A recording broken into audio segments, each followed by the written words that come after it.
Hey, it's Matt, and welcome back for another pepper review. Today I have an Apocalypse Scorpion, and this was grown by Sam the Pepper Poppy, and he sent me a box of pods, and so I'm excited to try this. I ate one of these last year, so I have a review of this already, but never had a pepper that Sam has grown. Gotten to know Sam about a year ago, and he and I have corresponded and stuff and hung out back and forth.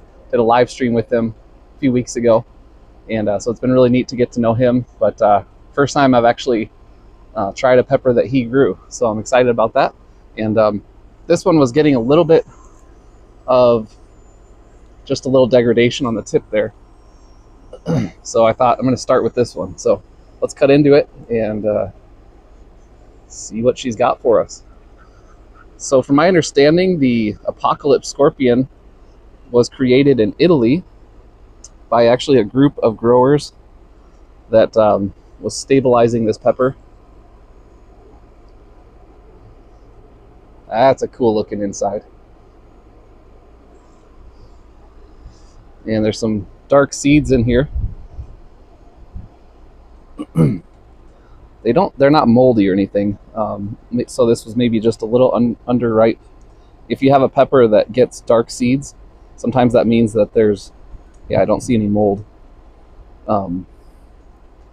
Just took out a couple of those darker seeds on the end, but sometimes if you have black seeds in there, unless it's a certain family of peppers or species, of peppers, they actually produce black seeds.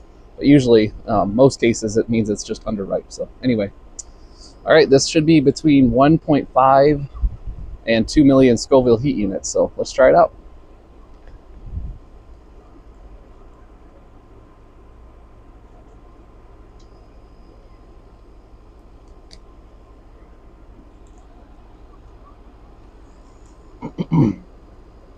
Moment of silence while I chew this, please.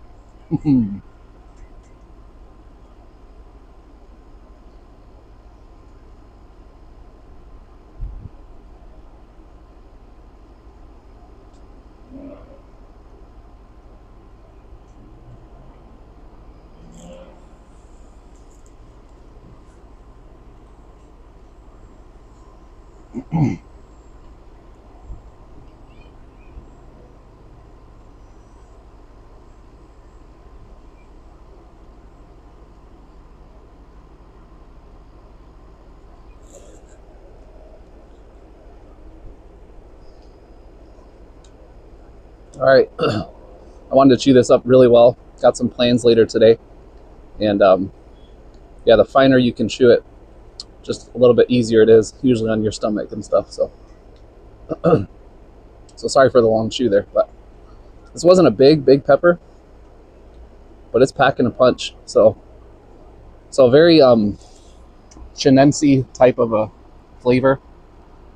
Capsicum chinense has a distinct flavor to it. If you've ever eaten like a ghost pepper, maybe if you've eaten a Carolina Reaper, it's that strong peppery chinense flavor.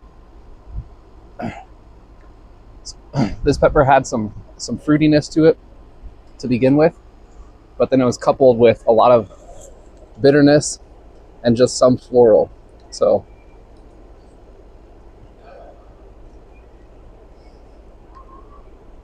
just seeing where the burn is going here.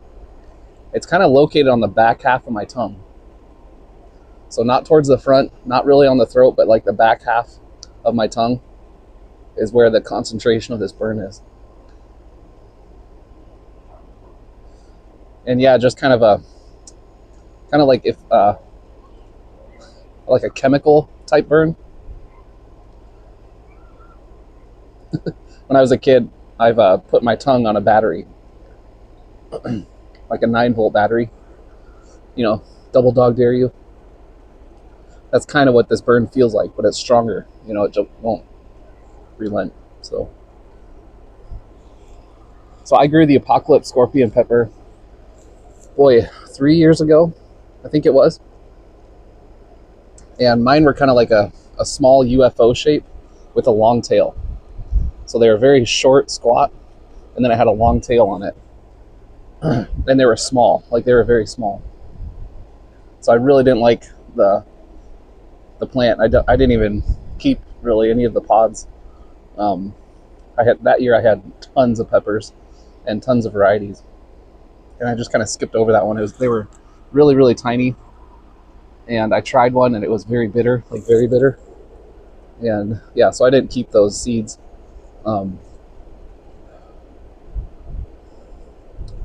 This one was great though.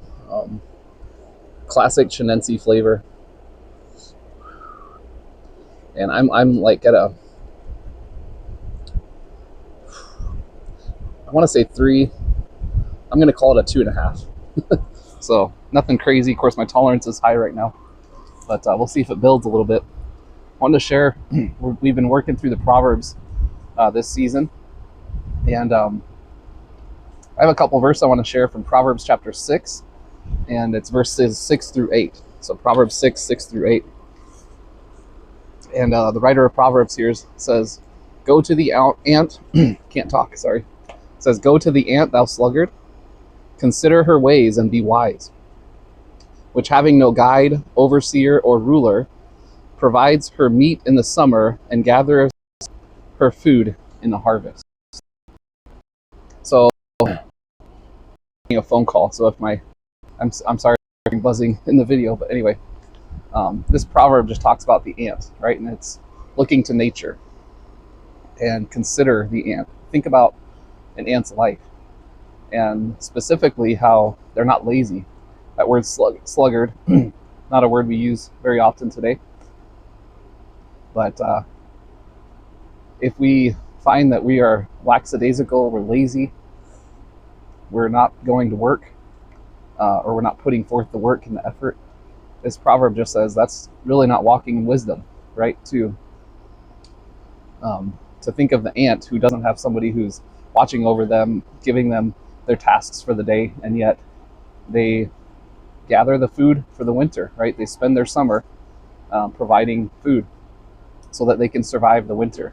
And how much more so if an ant can do that? Do we need to work hard and put in the work to provide and think ahead and use wisdom in that way? So just a real good challenge, and great verse to think about today.